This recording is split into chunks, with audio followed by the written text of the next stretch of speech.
Kalau anda rasa anda tak mampu, then don't do it. Alright, hari ni saya just nak sentuh satu topik yang tengah on rise, iaitu tentang Shopee Pay Later. Whether nak cakap benda tu baik ke tak bagus, it's not about that. Sebab bagi saya, sometimes memang perlu untuk bayar secara installment, especially kalau benda itu melibatkan benda yang penting dan barang-barang keperluan.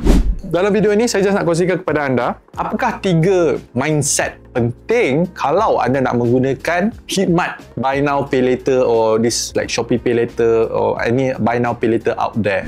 Yang pertama, anda kena betulkan dulu mindset anda sebelum anda menggunakan khidmat-khidmat Buy Now Pay Later ini. Yang pertama, terdesak. Maksudnya memang betul-betul for whatever reason dalam kehidupan anda sekarang ini, anda memang kesuntukan wang. Tapi apa yang anda nak beli itu keperluan. Ataupun apa saja yang anda nak laburkan ini sumber untuk anda mencari rezeki.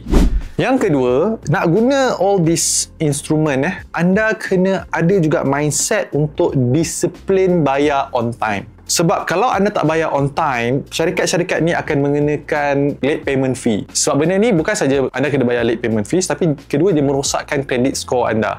Dan poin yang ketiga, yang terakhir, bila bercakap tentang topik beli sesuatu barang ini untuk jangka masa yang panjang lah, untuk pecahkan pembayaran anda kepada monthly installment ini, amalkan